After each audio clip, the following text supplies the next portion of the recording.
start.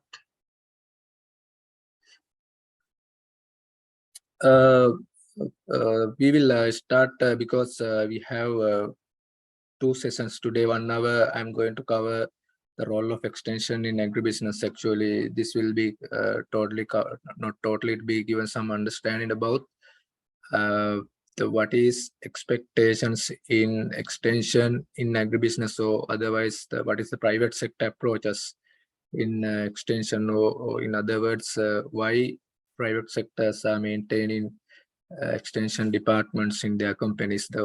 We will today we're going to discuss about that, and after that the second half of the lecture I'm going to cover about how private public partnership approach should implement, and what is the benefits, and why should go for the private public partnership in agricultural extension, right? Therefore that's the 2 sessions.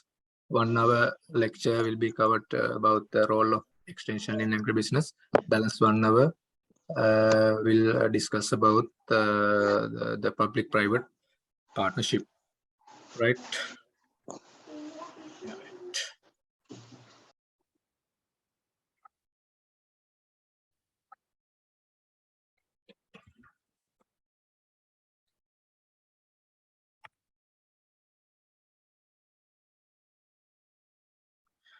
Right, as outline, I'm going to discuss about what is the private extension mean, and otherwise what they are doing, and their extension approach will be covered. Actually 2-3 approaches they are practicing currently, and the role of extension in agribusiness. So what is the real business approach? So what actually doing as a business in the extension.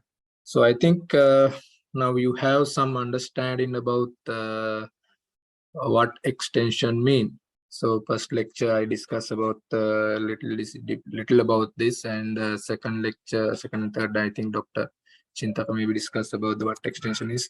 Now you have rough understanding about the agricultural extension, the meaning of that, right? The basic definitions there are, I think you may go have you now you have covered a lot of definitions, but I take 2 or 3 definitions to give some basic things about the agricultural extension, because it is the first lecture also we just covered this. The extension education, actually it is a applied social science consistent of relevant content derived from physical and biological social science. We discuss this, and it has own process synthesized into the body of knowledge, concept, principle, procedure. Actually it is a kind of non-credit out of school approach. In 1971 it was defined as education especially for the adults. It was changing. We discussed this in last lecture, how the scope of agricultural extension was changing with the change of the agribusiness environment. So it started as a out of school education for rural people. Now today it is considered as a agribusiness consultancy level. So we discuss this also. I put this slides as a reason, because in the later slide this is needed to understand what private sector are doing, right? So this is the point I'm going to start today about the private extension. You know, the industry life cycle is there, right? Industry life cycle is there. Whatever the industry in agriculture sector, the life cycle is there. This is the life cycle, how it is going. Normally the developments is take some times, and then it is introduction phase and the growth phase and maturity and decline. Whatever the industries you take in Sri Lanka, maybe the industry with the white people who came to Sri Lanka, and they studied about after the coffee decline, what's the next crop. So they take 5 to 10 years, and then they introduce tea, and around 1800s it was came to growth, and then now today actually the tea industry is in maturity or declining level. Even rubber industry also like that. Is why it is people they introduce, and after that today the rubber industry also in a matured level, or even maybe in the declining level. Even coconut industry also in the matured level. So, but the industry like cinnamon and spices market is still in growth stage. Now is still in growth, is still not approached to the matured level. So why this industry life cycle is important to understand about the agricultural extension, or the scenario of the, or the who are the player to identify, right? Normally, what happened in the introduction and growth stage, the lot of researchers related to agronomy and the crops and productivity are more needed. More needed at that stage. Actually, the private research, the government research institutes and the government extension bodies are making huge demands for their knowledge and informations, right? Whatever the tea research institute, rubber research institutes, and the coconut research institutes, they were performing very well in the last 5 to 6 decades. Actually, they are performing very well. But today, actually, the demands for their informations and demand for their research are gradually declining. The people are not worried about the research informations, right? The one reason is the developments of the ICT and internets. The people now can access a lot of information, so the research and other informations are not valid. So the maturity level, actually, what we have to understand is the people are searching a lot more information related to their real problems and the access to new markets and the develop new products and how to approach international markets, that value addition, like these things. So this the traditional research institutes and traditional public extension system are not well enough to address the real requirements of the maturity. This is the reason the private extension system emerge. This is the reason private extension, actually a lot of matured stage, even the other industry also, they are the matured stage. They to face these requirements, the public the private extension emerge, right? This is the reasons. The information, the normal what is called public extension system is still the capable with supplying informations. They have a lot of information, research informations, but the real demands in the field is not the informations. One reason, as I explained earlier, the industries, a lot of industries are in matured stage. They are expecting some technologies and solutions for their industry growth and access markets, and they take comparative advantage in the market. So therefore, they no need information. Most of information now they are available in the ICT platforms. Therefore, information sending is no longer demand. Therefore, the private extension peoples who are capable to give some solutions to the farmers or other estate owners or the agricultural community, solution plus technology. This is the things, actually, the people or the agricultural community expecting now. So to cater this demand, the private extension was arise in last few decades, and now they are performing well, even competitively with the public extension system, right? Private extension actually it is also refer to the innovative ways that private extension or corporates adapt to delivering informations and other input service as desired or demand by the farmer, right? Even public also public extension system also supplying informations to the farmer, but the difference in private extension is they always delivering informations to the farming community. They always couple with what is called the inputs, maybe physical inputs or maybe service. right? Input to service. They couple.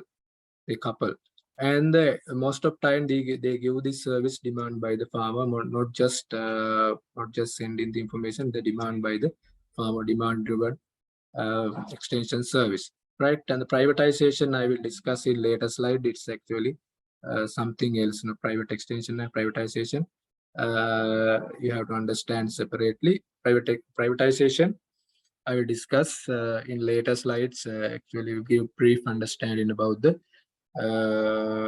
privatization also, the extension system.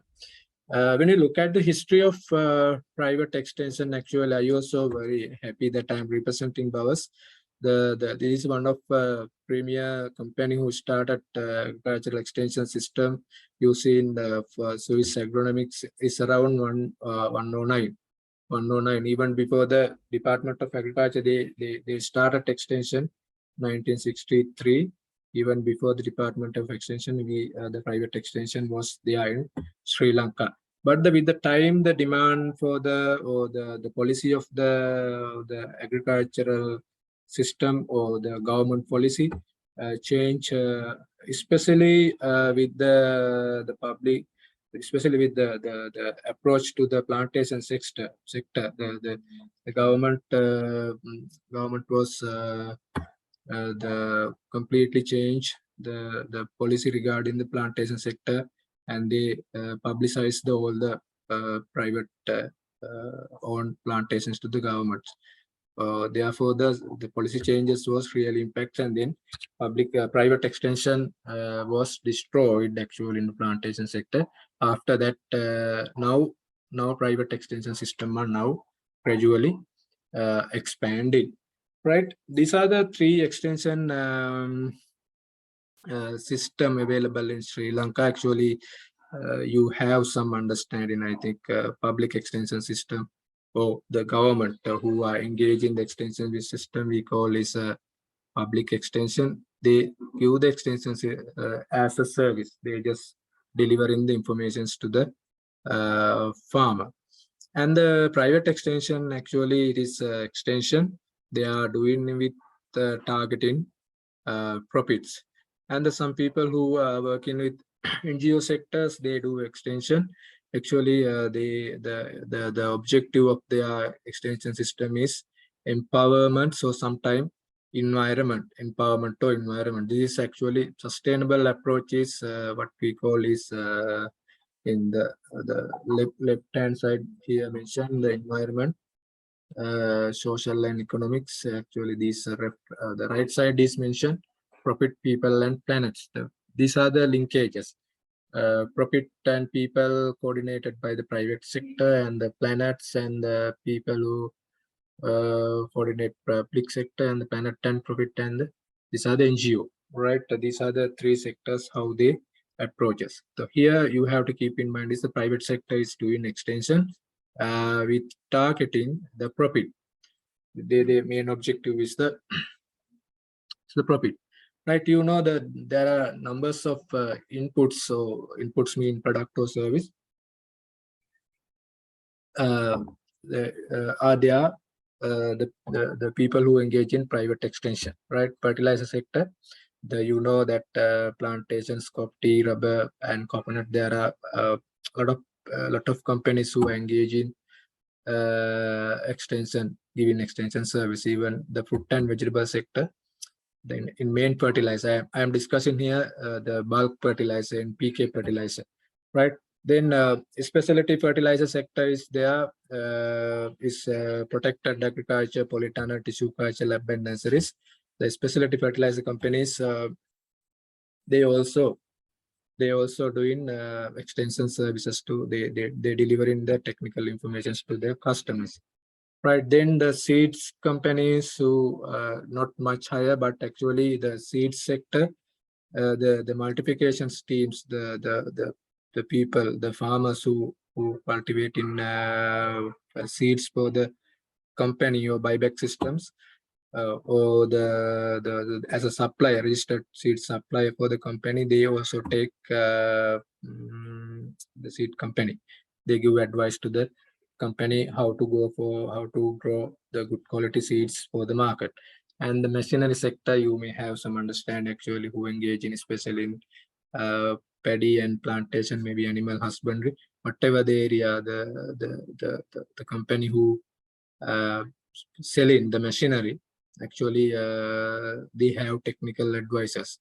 Agrochemicals sector also, the people who sell in agrochemical, food crop plantation or paddy, they have. And the equipments, there may be different equipment, mean here the different test kits sellers are there. The different companies actually who are selling test kits, they have technical advisors, right? And the quality standards maintaining, actually quality standard mean here some organic standards, especially in here I have mentioned milk, tobacco, organic and prawns, because some advisors or extension people, even as example tobacco, I will explain that they have some extensions. They go to the tobacco cultivation farmers, because majority of their buyback or they are contracted farmers with the tobacco. And what they do is actually they advise us to how to maintain the quality, because some fertilizers cannot be applied to the tobacco. It will affect to the burning quality and the taste of the end products. Therefore, strictly they have to maintain a lot of inputs in the tobacco. So like that, the quality standard maintained. The quality certificates here I mentioned is the Organic and Rainforest Alliance is one of two good example in Sri Lanka. The quality certifying company as well as the certificate issuing companies, they have some consultants who visits to the certifying estates, farms, so they advise, right, the quality certification. And the feed and machinery, feed and medicines, the people who give in animal husbandry, who are growing animal husbandry area, they also have some technical expert. Normally the feed and medicines like area, the veterinary doctors work as extension agents. They are the doctors. Veterinary doctors are the people who deliver the technical informations to the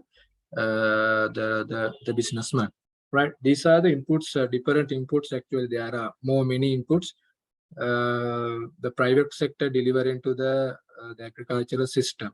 So via the same time, they send in inputs as well as send in information, or send in extension officers to give thorough knowledge about their product, right? These are the product and services. And when you look at the approaches in agricultural extension, we have identified main three approaches. Actually, main three approaches. One is business to business. We call in marketing B2B services.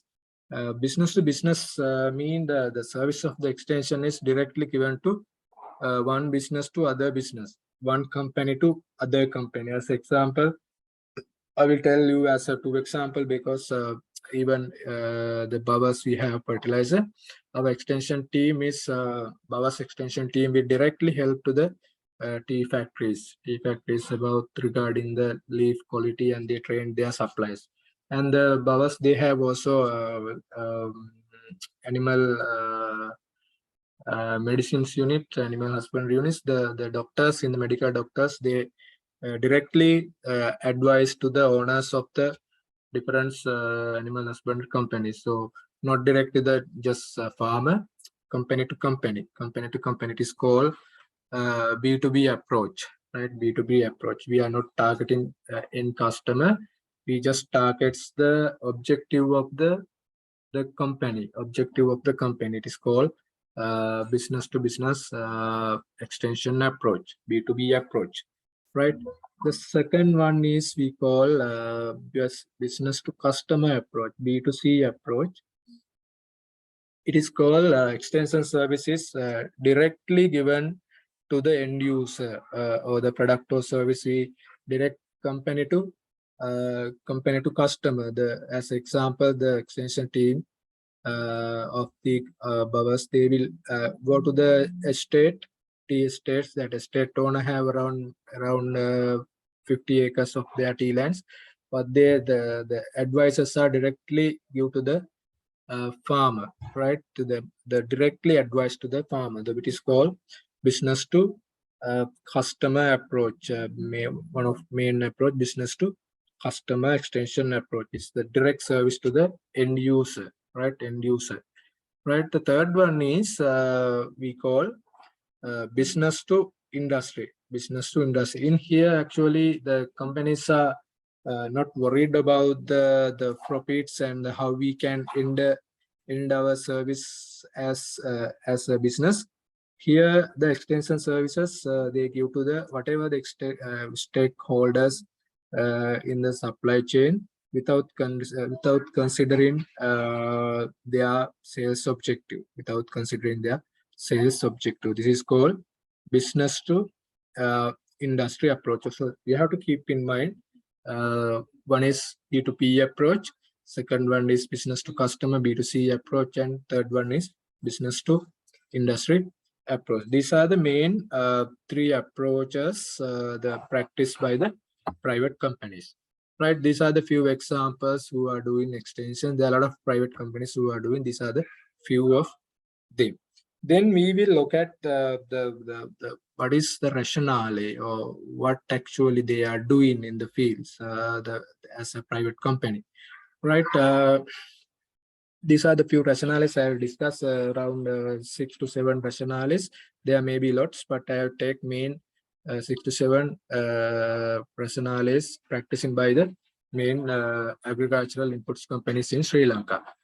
One is brand promotion. The main one is a brand promotion. Actually, you know, it is a marketing term that's described the degree of consumer who recognize the products by the name. Actually, brand promotion is a real marketing term. So the main objective of the is it is creates some mentalities of the end users to recognize their products by name. Recognize their products by the names.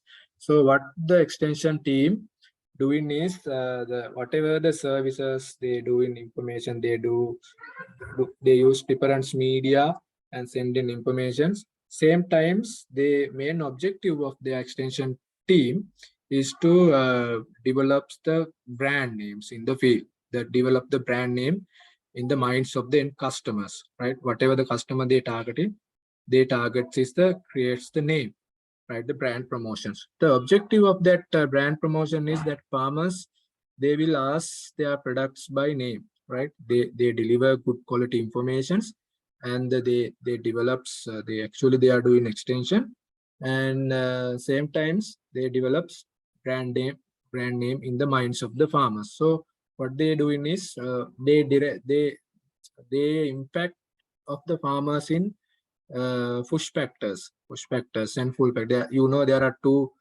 factors in marketing. One is push factors, one is pull factor. Here actually farmers come to the shops and ask their products by name. Actually it is a pull factors to the farmer, so it will create additional demands for the farmer as for the products. Therefore that company can keep the additional price for their brand, additional price, or otherwise we call premium pricing strategy, right? Additional price the company can keep, additional price margin for the price formula for the brand. The cost of extension they covered via actually the premium pricing strategy. They keep additional margin for the cost of extension at the pricing formula that is created by the demand of the farmer. It is created by the extension team, right? That is called brand promotion. The second one is the product promotion. It is type of marketing communication. They used information and persuade target audience, and they take extra quantity sales. They take information to the farmers, and same time they motivated into their product, directly motivated into their product. It is called product promotion strategy. So the cost of extension in this strategy will covered through the quantity their sales, they can actually they can take additional quantity margin. So they can sell actually additional quantity than the normal quantity. We are using this strategy. So that additional quantity is for to cover the cost per extension. Cost per extension, it is called product promotion rationale. Some private companies, they use product promotion strategy. They sell extra amount of quantity using this strategy. Third one is actually product quality approach. Actually, Ceylon tobacco extension officers, actually I explained earlier, they go to the field and they advise to their suppliers about the end quality, because as I explained earlier, the chewing quality and the burning quality and smells are depends on the different agricultural inputs. So some inputs are cannot be used, especially in tobacco. It will directly affect to the burning quality. Therefore, that standard should be maintained to take that the end product quality. So their product quality is the approach some companies, the quality maintaining, and that they can take extra prices or extra margin to the quality. This is called quality approach, product quality approach. The expenses for the extension services are covered we are maintaining the quality of the product in equal level throughout the years, right? And the fourth one is we call supply chain approach. A lot of supermarket chain in Sri Lanka, they have different extension officers, right? So they go to the field and they advise to their suppliers about good agricultural practices, good manufacturing practices, and good handling practices, sometimes good hygienic practices. So this advice is help to which call supermarkets to maintain good quality vegetable or whatever the other supplies come to their supermarkets. Therefore they can sell that high quality product with having good prices, so comparatively higher price than normal fare and normal market. So that margin is used to cover the cost per extension, right? Cost per extension is covered via the additional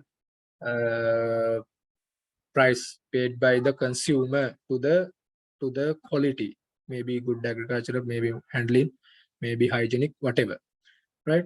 The fourth one is buyback system. Some companies, as example, as a Haley's, they have Gherkin, like some products. They have advisory teams. They advise to the producers in the suppliers in the field. The cost per extension actually adds to the agreement. So the contract at the time of pricing of the end products, the cost for the advisory service also has considered as a one of input in buyback system. Advisory also one of input in the pricing formula, the buyback system. And the customer motivation approach, it is sometimes that private the local banks they have used this approach to motivates their customer to continue their agribusinesses, and it will help to the banks to maintain the payment system. Their loan, most of time what they do is they issue small loan they issue for small agribusinesses. If that business collapse, what happens is their payment will also collapse. What they do is they also maintain some advisory teams, and they advise to the farmers to and keep maintain and motivations to do their business. It is called customer motivation approach, and I have some experience with some sansa in some area. They are doing some not in island wide, some selected area they have different agricultural qualified people who to advise to their loan holders, right?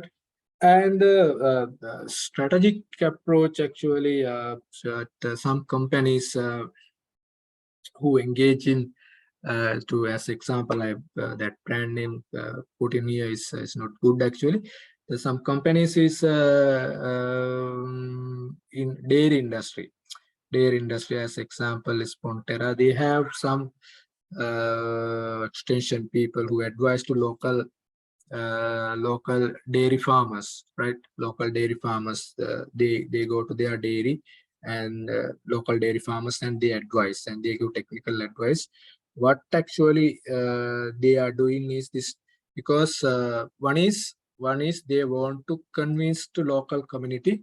They want to convince local communities. The as a multinational company, they also help to local agribusiness. They want to convince to local community. They also help to local businesses. And the same time, that convincing will help to fight with local manufacturing companies, right? This is the two strategic requirements they are following. One is they want to convince the general public. They are helping to local dairy. Second one is it will help company to fight with local brand names available in Sri Lanka. This is called business strategic tool. As actually it is business strategic tools they are using. Some companies actually dialogues, they also have some advisory systems. Their approach actually it is a advertising platforms. They have digital advisory and SMS, so we call voice SMS in the T area. So actually, the farmer, they have to pay for their service. They have to direct the farmer, the subscribers directly pay around 30 to 50 rupees per month directly to the service provider or to dialogue. These are the actually main rationales. One is brand promotion, product quality, supply chain, buyback system, customer motivation, and business strategic tool approach. That is with the dairy industry, and the advertising platforms, so directly paid for the services, right? These are the rationales. Those were the rationales, right? The why actually the private input companies, they use extension than not considering more on what is called propagandas, right? Why? There is a reason. These are the main few reasons I have identified. Actually, I'm discussing only 5 main reasons, because when you look at the agricultural system in agricultural marketing, if we analyze if you go for SWOT analysis of marketing, SWOT analysis for marketing, right? There are 5 main threats we can identify. 5 main threats. Main one is cost and price concerning decision. Cost and price concerning decision. As example, imagine if you take decision, if you are marketing manager, what's the decision you have to take? What's the decision you have to take? What are the decisions, right? Give additional price or reduce price, give additional discounts, or give transport, right? Give additional promotion, allocate the additional budgets for promotions, right? Whatever these decisions are directly impacts in all the product range, right? All the product range. Imagine if we reduce 1 rupees per kilo, we will lose around more million monies. Imagine if you give around 1 to 2 percentage discounts to the product, we will lose huge money, because that reduction or that marketing decisions impact all the product of the prices, right? Cost or prices, actually the prices, daily prices, right? That reducing prices, increasing the discount, or giving the transport, or giving the trips, or giving any other motivational bonuses, whatever thing is directly impacts entire quantity they sell, right? Because of that, the amounts they lost from their decision is huge, decision is very huge, that amounts the money they lost. Because of that, the companies are searching how they reduce that money they lost, so money they waste because of this marketing decision. The main solution is going for a long and sustainable approach like agricultural extension. Agricultural extension via the use in the previous rationale: product promotion, brand promotion, quality, supply chain, buyback, whatever the approaches they use is to reduce the huge money they lose due to marketing decision. Actually, whatever the marketing decisions they take actually will directly help to reduce their price margin, and it will impact to entire product quantity, right? One threat. The second one is there are limitation in direct product promotion in actually agricultural agrochemical sector.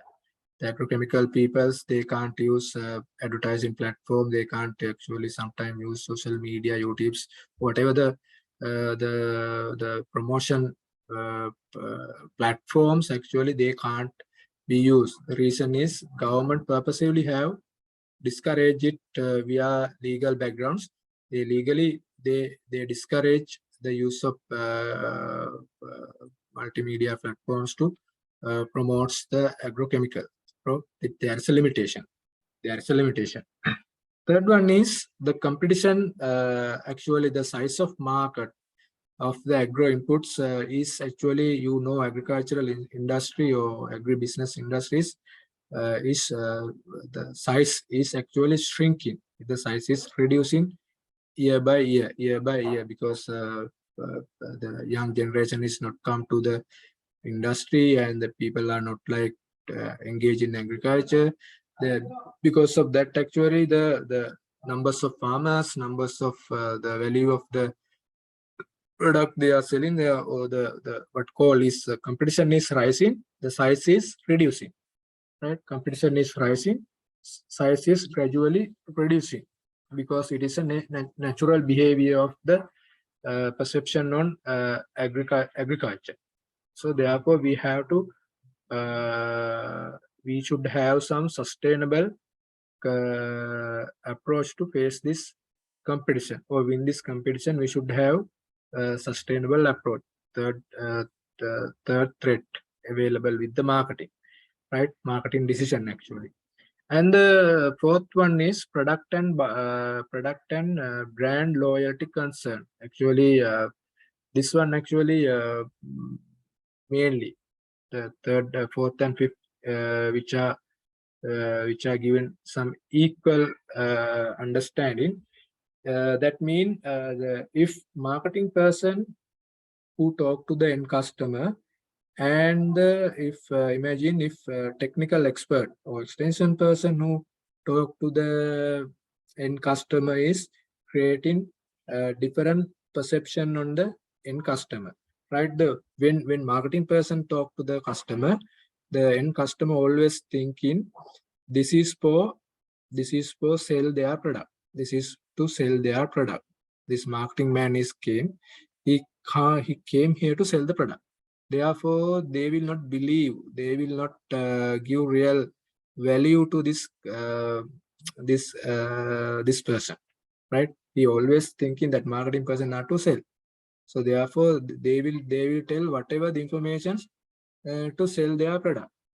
So therefore that having technical expertise, right? Having technical expertise is create some different perceptions on end users' mind. The fourth and fifth are like equal: product, brand loyalty, and perception, right? If you are a marketer, when you tell something, the end customer always think, this guy is to sell this, somehow sell this product. Therefore, their negative mentality or negative thinking are rising.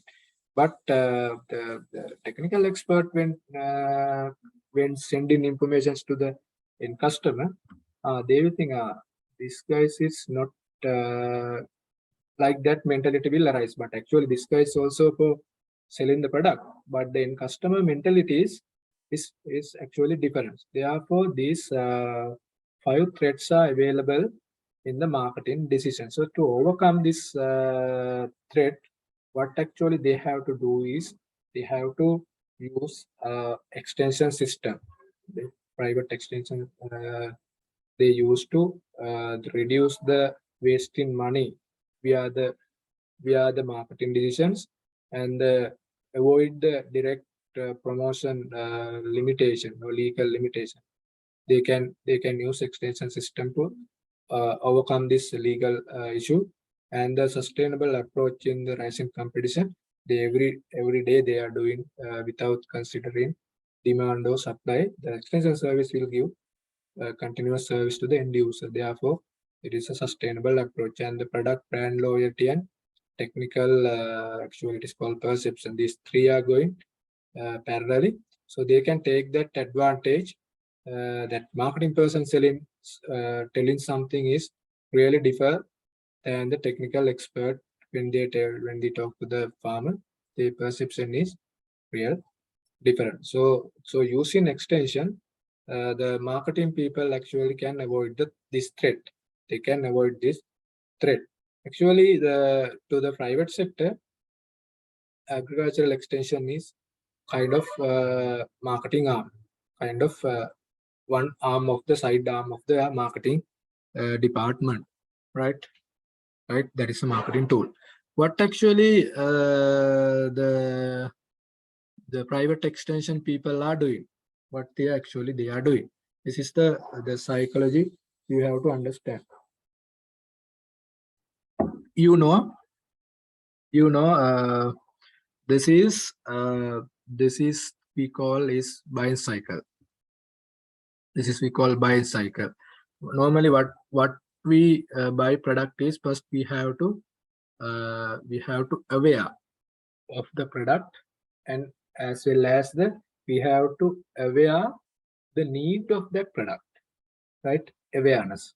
After that, what we do is we assess what, imagine what we all as the people, how we take decision. This is how they buy this is how we buy the product from the market, right? First, we need to make awareness of the product as well as the awareness of the needs. Right, we should buy this product. We need this product for our home. That awareness should be there. Then what we do is we assess the available alternatives. We assess, right? Okay, this product is having this much qualities and this much. This is the price. These are the qualities are there. This is the company who's selling this. Like we do alternative assessments, right?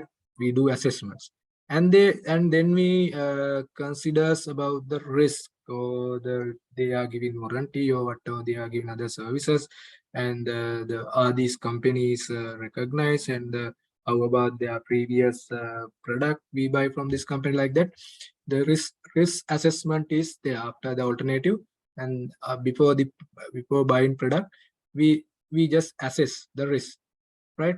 After that, what we do is we buy that product.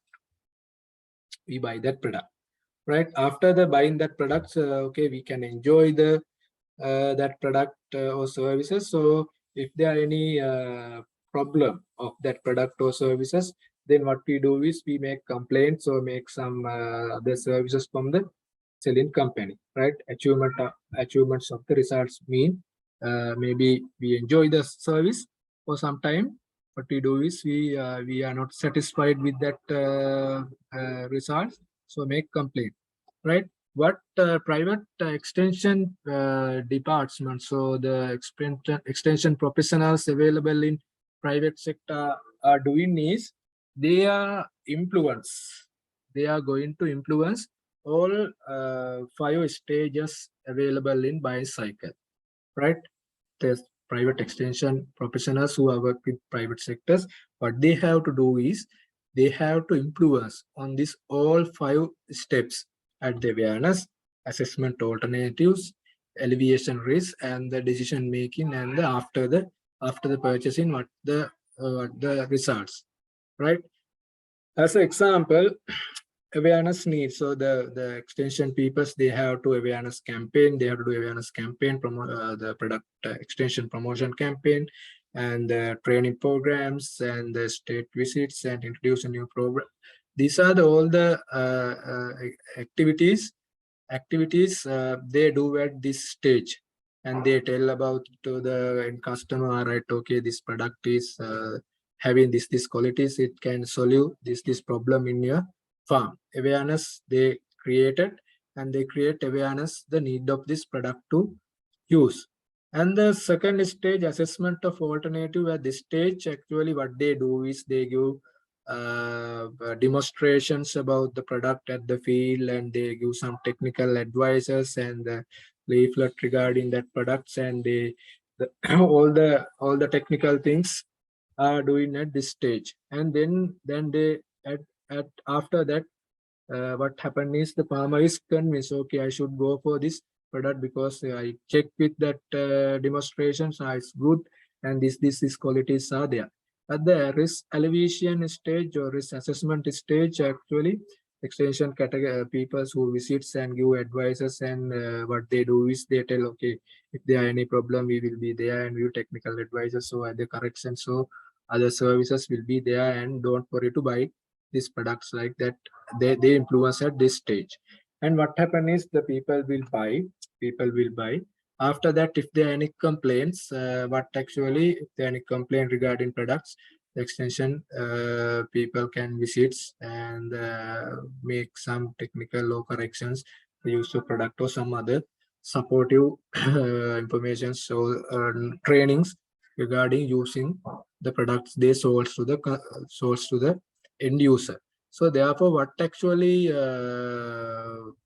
private extension peoples they do is actually they influence to, they do positive influence. They are not cheating. Actually, they are not misleading.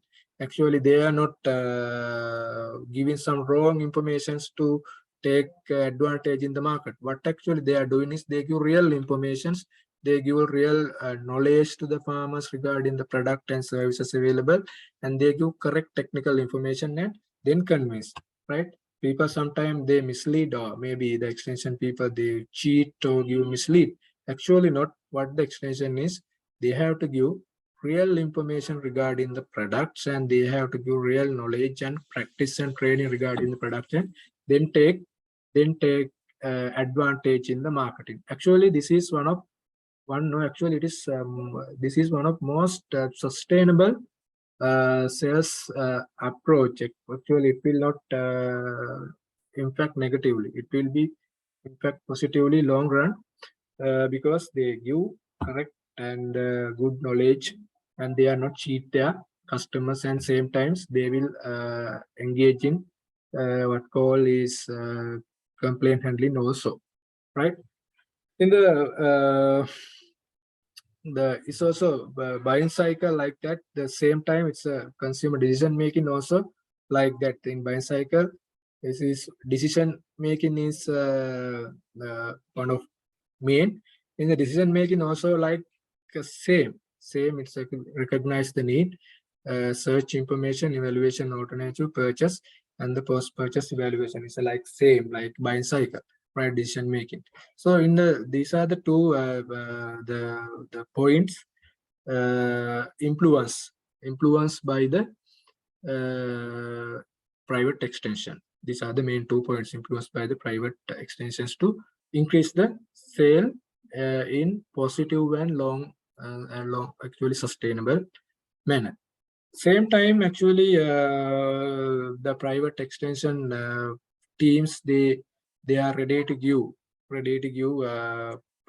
we call it a total packages to the farmer. So it will give actually we call it's a not pluralistic, actually holistic approach, right? Total package they give extension and advisory services, actually correct technical and information or knowledge regarding their product or services, and the technology or product. Same time, they give solution, maybe fertilizer, chemical, seed, machinery, or whatever other services they want. They will give or sometimes they will coordinate it to the other companies. So if we imagine if we are fertilizer company, or if we don't have some machineries, what we do is we coordinated machinery company to our customer, because it is not our competition created.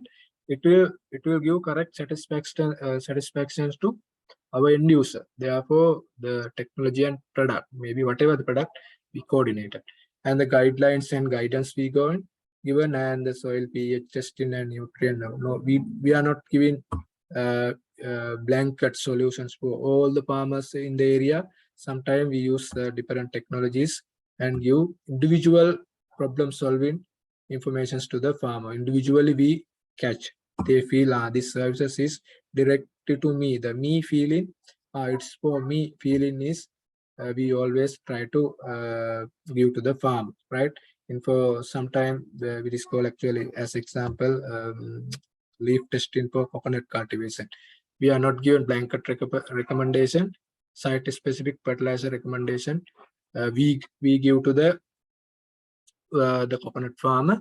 At same time, we design the fertilizer mixture individually as a requirement of the farmer. We can decide the product, real product they want. And the same time, agribusiness planning, we are not limited to the product. Sometimes we business advisings are doing to help them to go to the next stage.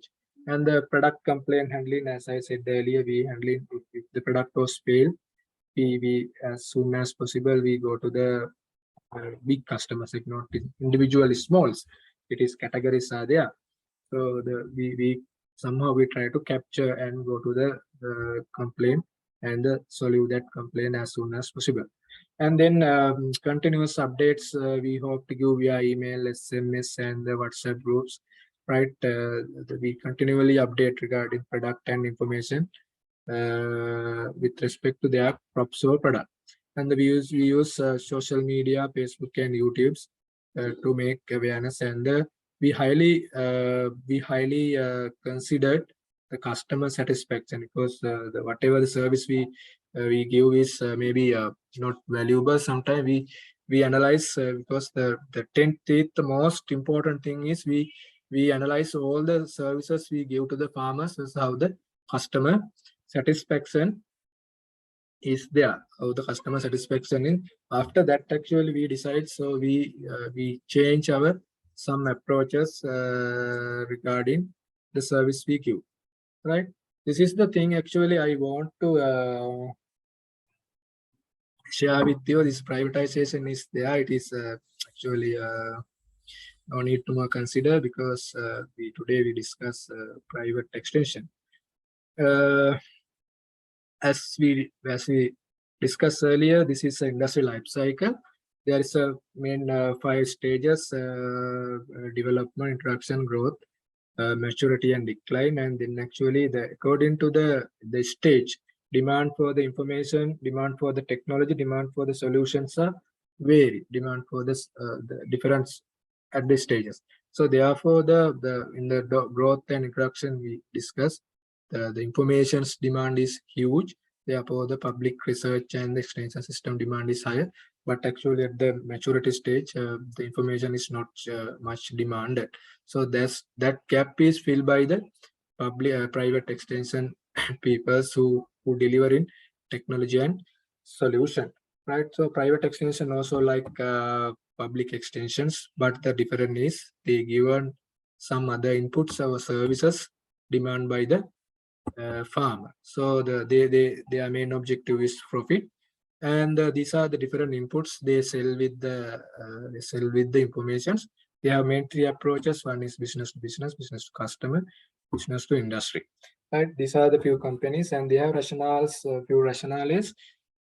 Some people are engaged in extension, but the prime objective is brand promotion. Some people are engaged in extension, but the prime objective is to product promotion. And as such, the third one is product quality, and the supply chain, buyback, customer motivation, and some milk industry we have identified that is a strategic tool and advertising platform. There are a few threats available in marketing decisions. So these are the threats actually. Most of the majority of decision have to take by marketing people is impact to the margin of the company, and there are limitations in the product promotion in agrochemical, and the competition is rising. So therefore, we need sustainable approach throughout the year and the many years. So therefore, they need extension and the product brand loyalty and the technical expertise, the perception, mindset of the end users are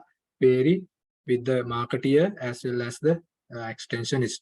So company won't take this threat converted into the opportunity, so that or as advantage. So that is why they maintains the extension department. So what the extension departments are doing is they are going to influence to the buying cycle. They make awareness regarding their product in positive way, and they help to assess to end users to the alternative assessment and alleviation risk. At this stage, they give different information and they influence. And then what they do is the end user take decision, and after that even they give services to speed up this cycle, and same time they want to give some total packages to maintain the satisfaction rate of their end user, right? This is actually for your information. I put this last 2-3 sliders, so you no need to worry about that, right? Actually, these are for your information, right? This is the first session I want to discuss with you. Anything unclear? Do you have to? You have any questions to ask from me?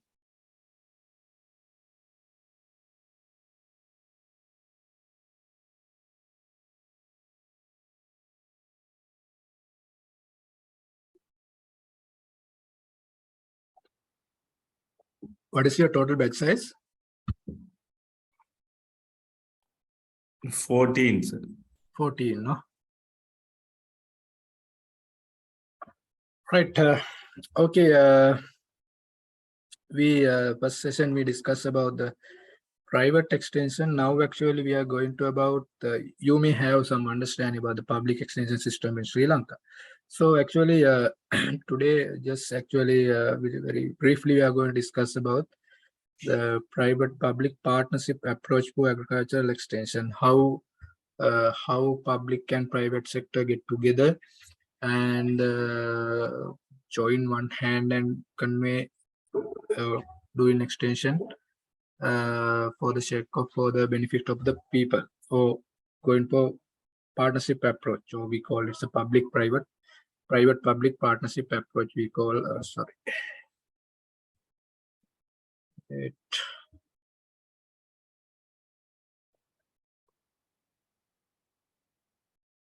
right, we call it PPP approach. It's we normally call PPP, right? You know, actually public private partnership is a agreement between public and private sector, public agency or private sector, whatever the entity, they come to agreements regarding what the service, so the objective, right? We call it is a private public partnerships. Private sector and public sector come to one understanding and convey their services to the farmer. Maybe the skill and assets of the each sector are shared.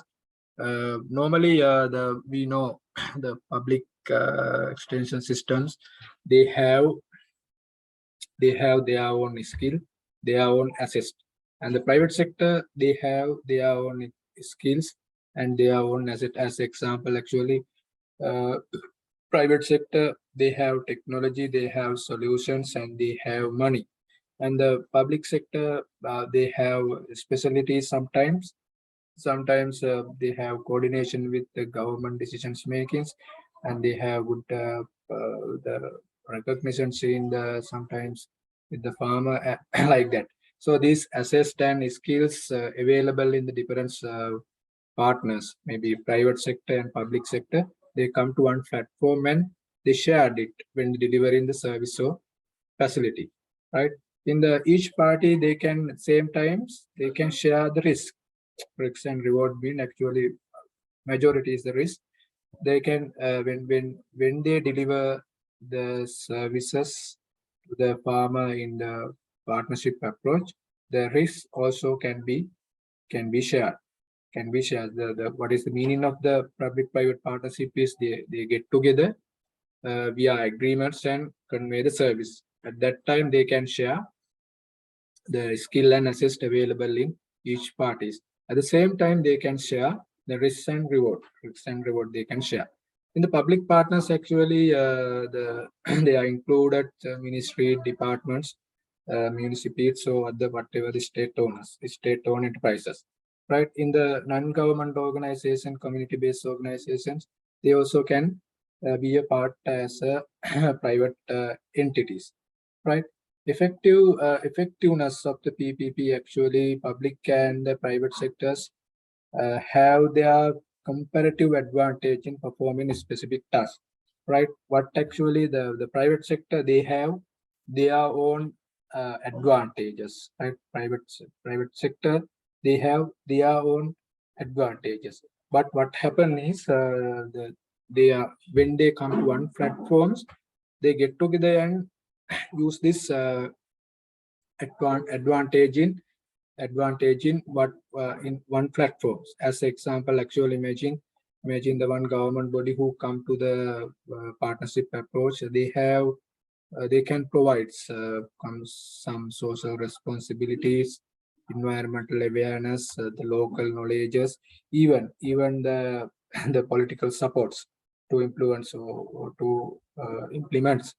Right, even same times what the private sector, what they are is actually they have specialties in the finance, in decision making, designing, implementing, and like that different areas they have different specialties.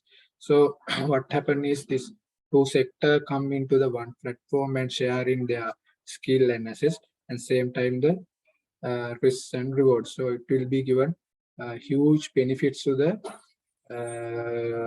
end customer or to the farmer. Actually, normally what happen is this approach, as private and public sector approaches, private public partnership approach is not highly available in agricultural sector sometimes. So agricultural extension sector, right?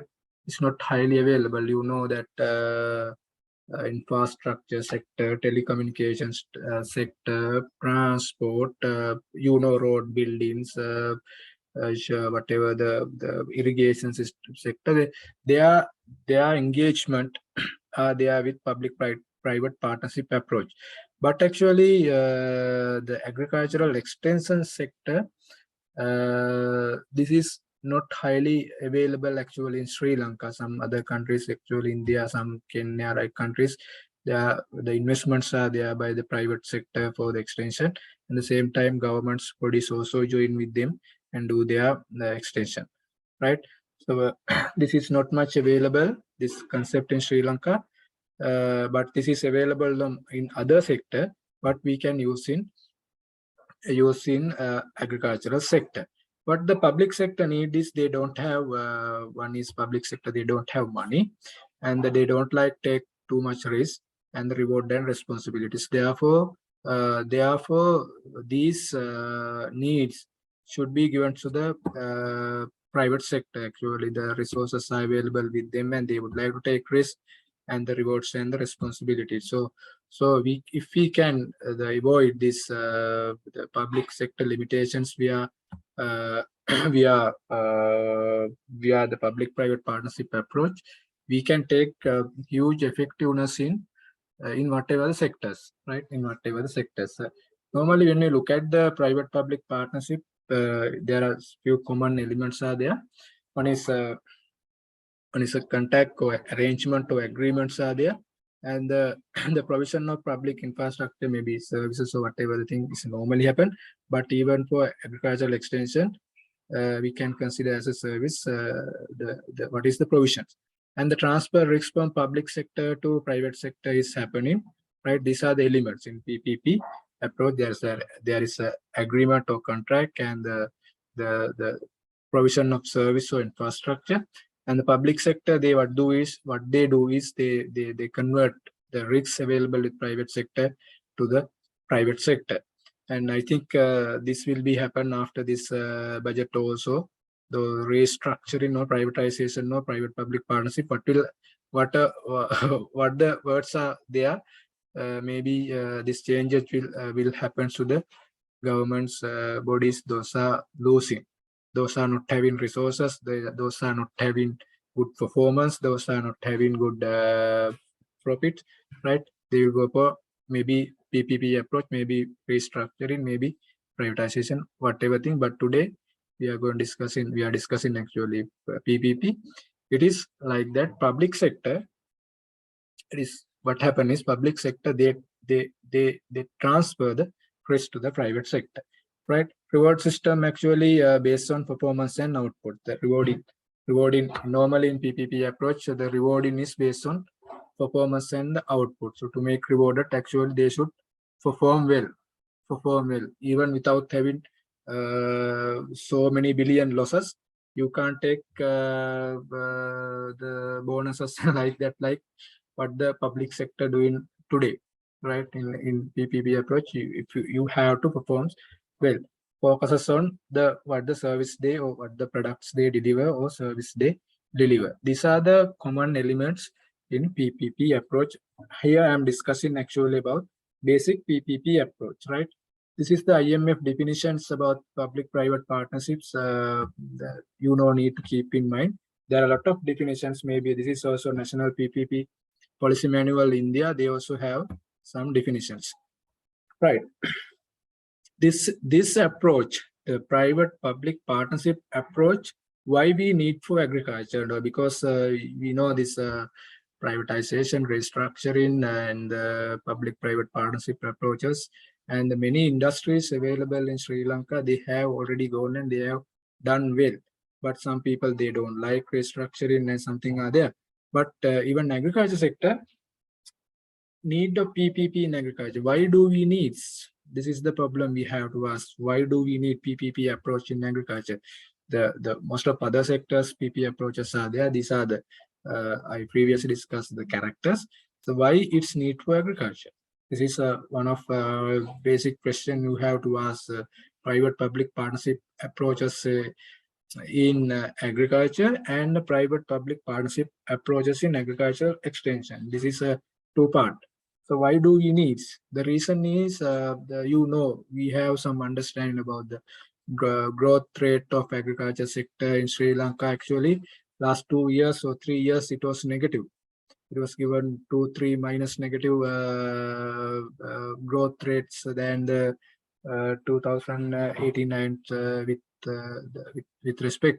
So therefore, still we are not performing well agricultural sector. And also, the unfortunate thing is the agriculture is primary source of livelihood of Sri Lankan population. More than 60 to 65 years, around 70%. Those are directly deal with primary industries in Sri Lanka. So the agriculture also one of primary area. They are living the livelihood of agriculture. So therefore, we need to give some boost to this industry to growth very fast. So therefore, we have to identify what the approach we should go. Even it contributed around 2 to 3 billion. It is not enough because 2 to 3 billion is contributed by 50 to 60% of the total population. So this is why we are still in poor. The total nations, when you look at around more than 50% who contributes around 2 to 3 billions of their income. Though because of that, actually the performance is not good, and then actually that is the reason we are poor.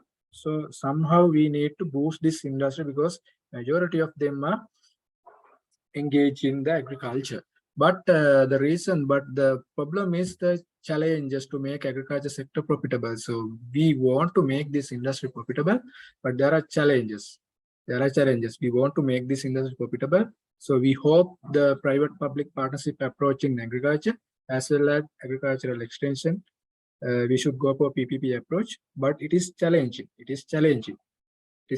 So these are the few things we have to consider to ensure rural population have large incomes, because it is majority of them in rural communities are around $2 to $3 per day income. And the role of technology in meeting challenges is critical, right? Role of technology meeting challenges is critical. Therefore, that bringing technology to the industry is critical, but the technology and the money is not available with the public sector. Therefore, we need to join with private sector to bring this technology to the farmer level. And the needs of new technologies with the potential to provide holistic solutions. Even I discussed in previous program that approaches or solutions should be holistic, not that solution should be give answer to the niche problem or the small problem. The technology should be give answer to the all the problem available in the agricultural supply chain. Therefore, that is why we call the holistic solution we needs to ensure the effectiveness of agricultural sector, so that can be given via the PPP approach, right? The last thing is issue and that related their dissemination and commercialization. There are some issues. Actually, we know information disseminations and the agriculture sector commercializations issues are there. So to overcome these issues regarding information dissemination and commercialization, and giving the holistic solutions to the farmers, and finding good technology to meet the technology to meet the requirement of the farmers, and all together it will help to increase the income of larger populations of the rural community. These are the challenges available in the government. Actually, when look at the government sides, the resources are limited, innovations are limited, knowledge very critical and limited, but we need sustainable, we need to achieve the sustainable competitiveness in the markets. Therefore, how to achieve this is how to achieve this sustainable competitiveness in long term. We should go with PPP approach. Target area in agriculture sector, in actually there are need of PPP agriculture sector, increasing and focus research and development in agriculture. Actually, these are the area we want to go with PPP approach. One is research and development. The even previous lecture you might remember that why that public extension system are now facing difficulties, and why private sectors is performing well, because the private sector is available with the technology and solutions, right? Technology and solution available with them, but the public sector is still available only informations. The research information is not the available research information with the public sector is not the answer for the current demand in the agricultural supply chain. Therefore, the technology and the money and the innovations available in the private sector, and the expertise and the commitments and the knowledge available with the public sector should come together and should develop research and development PPP approach. This is one of main area in agriculture that PPP sector should consider. And the credit for farmers, and this is one of also the main area, financing sector, right? Banking sector is some maybe we consider it's a strength area in Sri Lanka, but the contributions of the banking sector, the development of agriculture in Sri Lanka is very poor. They are not giving financial facilities and other facilities to money or investments or any debt values to the farmer to invest for their farming. Therefore, public-private partnership approach must be there to develop agricultural sector for the credit, for the institutional credits for the farmer. And the yield and quality. Actually, I put seeds, but it actually maybe seed, not only seeds, but other input area. The quality sector should be considered via the PPP approach. And the mechanization and the commercialization is the two other sector. Mainly we have to consider mechanizations area, right? And commercialization, we should develop this sector via PPP approach.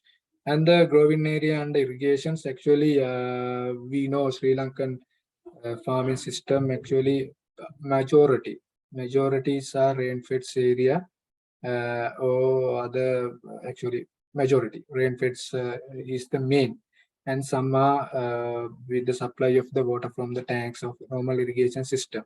But the the not irrigated area or not proper irrigation system is one of main limitation in Sri Lankan farming system. So therefore, to overcome this limitation, actually the PPP, private public approaches, is much needed to development of the irrigation system. And the last area to be food security, and the increasing population is there to cover the security, food security. The investment in agricultural sector of the private sector should be must, or they invest on food security sector also. And the agricultural, we normally we know that crop protections, agricultural services, seeds and fertilizer, these are the other sectors we have to consider to develop or PPP approach. One is research and development. Second one is the money or finance. Third one is the quality inputs. Fourth one is the mechanization of farming. Next one is the irrigations, and the food security and normal agriculture. These are the area we can develop. We need to develop a PPP approach. The advantages of this approach is actually on-time delivery of the services, because one main advantage, because we know in the public sector they cannot sometime on-time delivery because of a lot of limitations, the political influence, the village level influence, the limitation of the resources there to go to the field, and a lot of difficulties available with the public extension system. So we can discuss, actually there are a lot of extension officers available this batch. Even they have experience regarding the resources available. Therefore, delivery of the services may be not happening on time. But with the public-private partnerships, we can deliver the service on time, and the maximize the use of the each sector's is strength. We discussed it in the previous slides. The private sector is available with some strength. In the public sector also they have strength. Maybe private sector may be money and technology and innovations, and the public sector may be knowledge and political supports and environmental and social awareness, like that.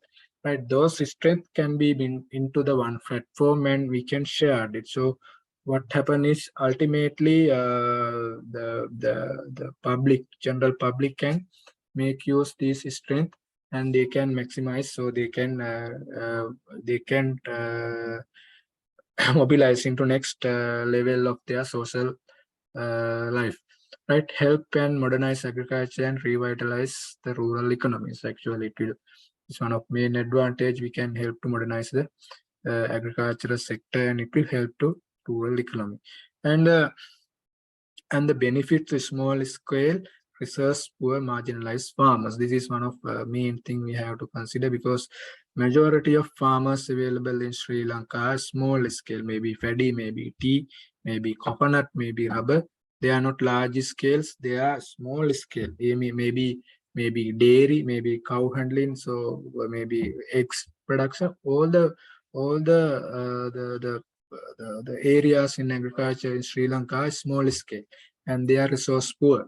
So so via this public-private partnership approach, we can develop them, or we can bring into the next level, and the efficient and cost-effective delivery of the project. This is happened actually because we are shared the strength on the two segments, so public strength and the private strength. Because of that, the is rising. Cost effectiveness is rising because a lot of project in PPP approach management is with private sector. The private sectors are specialized in managing the resources and the effectiveness and the use proper way of money handling. Because of that, the effectiveness and cost effectiveness and efficientness will be increased, right? Increase efficiency. These are the advantage of the few advantages of the PPP approach, and these are the other views. We know it create value additions, leads to innovation. Leads to innovation is happen due to because private sectors are doing a lot of innovations than public sector, so it will lead to innovations, right? Alleviations of capacity constraints and bottlenecks because with involvements of private technology and management, they can identify what are the bottlenecks than the public sector, and they can avoid that bottlenecks and they can convert it into the profitable manner, and the competitions and increase accountability and help providing better public service. These are the main few advantages available with the PPP approaches. But the same time, PPP, they have the challenges, right? PPP, they have challenges. In Sri Lankan scenario, actually, you know that misperception between public, actually general public and private sector's misperception is there. The reason is that the political ecosystem in Sri Lanka, those who have created the mindset of the people regarding the PPP approach is there. At the same time, misperception between the public and private sector also there, right? Public, general public and private sector, there is a misperception. Same time, the public sector and the private sector, they have misperception. This is regarding intention, role, credibility, and achievement, because the misperception, who is the take advantage of the who's take marks, so how the lakuna daganna, like that is who's take this hard works, who's take credibility, like that. Misperception is there regarding the PPP approach. And the second challenge is lack of accurate mapping priorities of assistant responsibility between the two sectors. So one of main reasons why the PPP approach will lose is actually lack of accurate mapping of the assistant responsibilities. And the third one is the lack of appreciation of follow up the best practices, right? They are like, and the last next one is the political leadership, vision, and strategy. Even PPP approach, we should have some kind of political leaderships and strategy to help policy to for these approaches to continue. And and the other side is the risk, the risk level of investment considered by the private sector maybe is one of main challenge, because private sector will thinks, imagine last some decisions regarding agriculture, we also invest a lot of money regarding the organics and some other areas. Maybe this is only private investment, but sometimes some companies were thinking go for private public partnership approach. But if it is failed due to the policy, so entire money will be lost to the private sector. Therefore, risk available in the in this investment, how private sector consider it, this is one of main challenge in Sri Lankan scenario. And the gap between private and government ideologies. So there's a huge gap in Sri Lanka though developing PPP approach, because the government ideologies is they are thinking there should be always the first, and they are the people who have the knowledge, and like that some ideologies are there. In the private sector, they think, okay, we have money and we have resources and we have innovations, like that. So that ideologies, these two sectors is one of main challenges. And the lack of legal and policy framework in a lot of areas available in Sri Lankan scenario. The legally, it is not easy. It is not easy. The frameworks are not available to facilitate them, though it's not easy, right?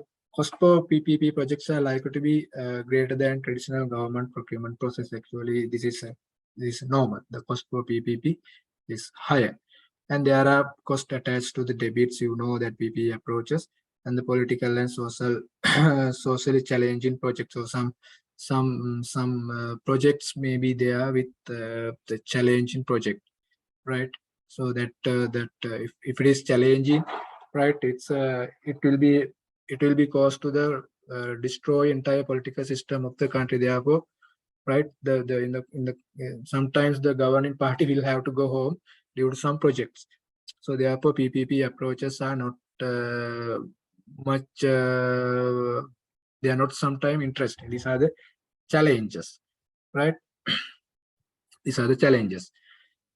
Right. This slide actually we don't need to more consider. And in development of agricultural sector, actually the first 50% actually we discuss here is about the PPP approach, and then we discuss about the why it's needs for agriculture, right? Why it's need for agriculture. Third 50%, 25% we discuss the challenges and the other drawbacks available in the entire PPP approach.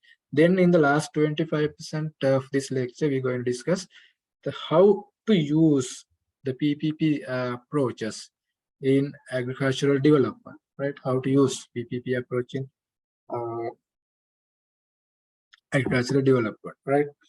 What is main reason is the investment of money in agricultural sector. You know that the government's the low public budgetary allocation for the sector over past decades and slow. Because of that, the growth of the sector is low. Right, growth of sector is low. It is one of good approach. It is potential to leverage the finance, the money, the investing a lot of public money on development sectors is sometime we know that agriculture sectors is given less returns than others. Therefore, maybe risk, right? Maybe risk, maybe loss. So therefore, that leverage, and we can cover that cost going to that public money via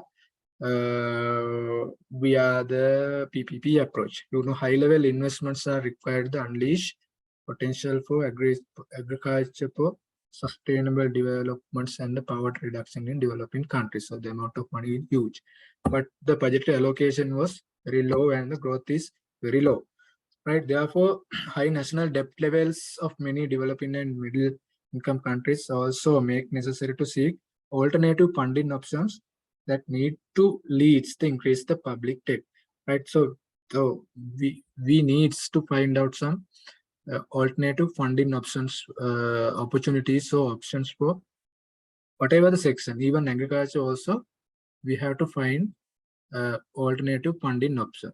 It will help to leverage the public debts. So this is one area, and the risk sharing. The second is a risk sharing. The high risks of doing business in agricultural sector, right? In developing countries, you know, in a country like Sri Lanka, doing business in agricultural sector is huge, very huge. We are not taking the correct return sometime. Even the climate change and other environmental impact is also very high. Because of that, the return is low return. We know risk include the low return in investments. If government invests public money, it will not given correct results. So therefore, we should come with some innovative way of risk sharing, right? Low return in investment, limited access to provide inputs like lands and other things, and high transaction cost. Country like Sri Lanka is transaction cost is very high, and the production risk association with dealing with numerous small scale producers. So imagine the majority of farmers are small scale producers. So the risk is very higher than the working with the large scale or very big scale producer. And the political risk associated with government interference in the agricultural market. You know, these days, the ministry involved in the pricing of the paddy, even the pricing of the egg or pricing of the milk. So the political risk is associated with the government interference. So because of the risk, they are low return, limited access to resource, transaction cost, production risk, and the political risk. So somehow this risk available with the agricultural sector for the development should be deviated to somehow remove. So therefore the risk sharing approaches will give some results than others. So the third one is innovation and market access, because you know the public partners, the added value to the agricultural project is not happening very effective or efficient way. But at the same time, the private sectors, they are engaging in innovation and accessing market is very high. So therefore, bringing that private sector into the into the one platform and will help to include adding value and as well as the access to the market. And the last thing is actually food security and inclusion. Actually, this is value chain development partnerships. I have put that the dole as example. Others also have example. The dole was one example for mega agricultural PPP approaches. I think dole is American companies. They are hugely invest on the banana sector. So this is one of food security approaches in mega agricultural PPP, recent phenomenon that contributes in the rise in popularity and concept of application in agriculture. One of big way of investing and like that, right? In Sri Lankan scenario, in related to agricultural extension, we don't find the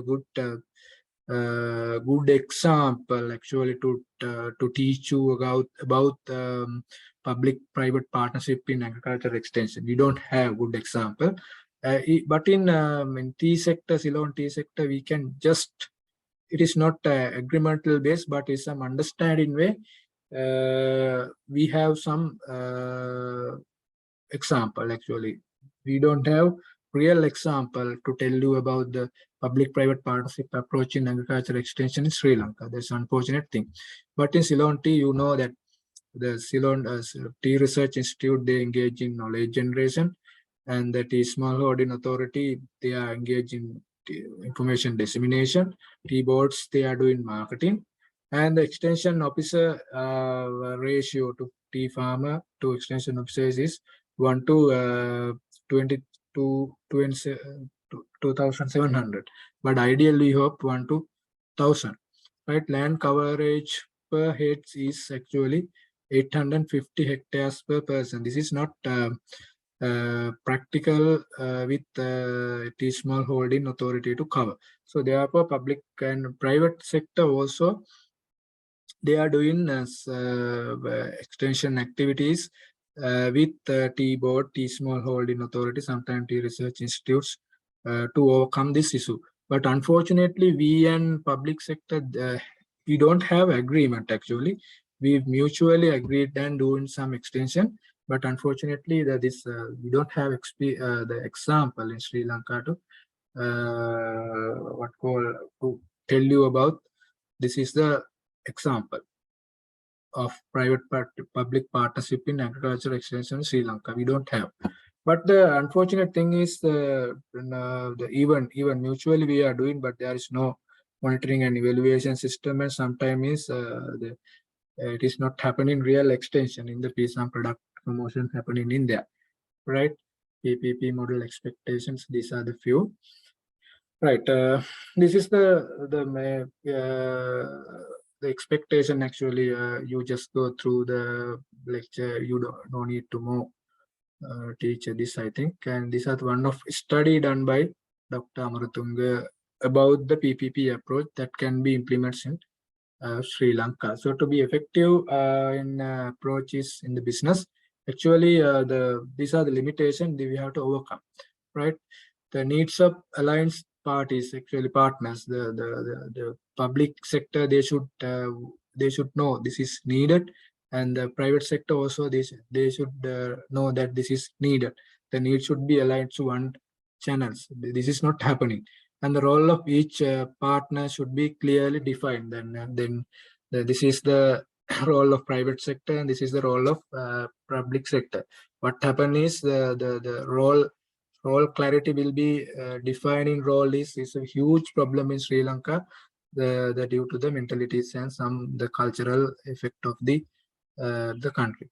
And the share is the fairly should be distributed, and the scope of the involvement of financial institution and other additional co-partners should be considered, and impact how that impact to the smallholder, and the collective action to promote inclusive and reduce the transaction cost, and that the sound of institutional and the regulatory framework should be there, and improve the monitoring and evaluation mechanism, because a lot of things are doing in Sri Lanka, but monitoring and evaluation is not happening. These are the things should be considered to be effective partnership in business, right? I will go through very speed up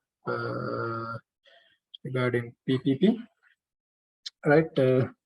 We have 5 minutes, so right, is a PPP, you know, that is it's the agreement between public-private partnership. They share skill and assets, always as well the risks and rewards, right? The maybe NGO, whatever the people they can join with there. That the private sector, what they were specialized in financing, decision operating, and other things, and the expertise in the commerce management and operation and investment. But the public sector, they wants they needs to avoid this limitation, resource, risk, reward, and responsibility. These are the few elements of the PPP approach. This is a basic PPP approach. This is a PPP approach defined by IMF and National PPP Policy Manual India, right?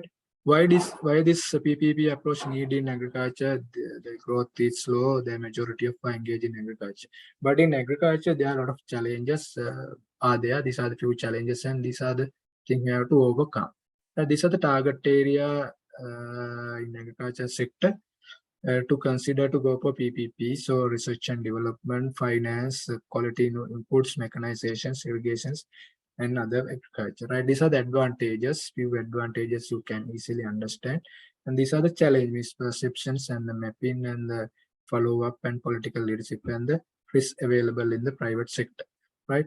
And the gap between ideology gaps, right? The mentalities, and the legal gaps, and the depths, right? These are the few challenges, and these are the way we can go for development of agriculture. One is potential to leverage in finance. So using or minimizing the use of public money to development agriculture, and risk sharing, and the innovation and market access increasing, and food security.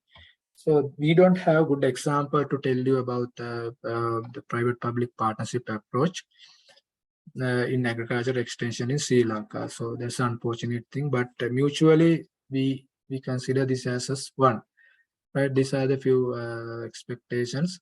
This is a one study done by the Dr. Amaratunga regarding PPP model in Sri Lanka. To be effective private-public partnership in agribusiness, these are the things you have to consider. The public and private, they should worried about the needs, and the role should be clearly defined, and risk should be clearly shared, and finance and impact of smallholder, and the promotion and inclusion. These are the things you have to consider to increase the effectiveness of the partnership, right? These are the thing you just want to know about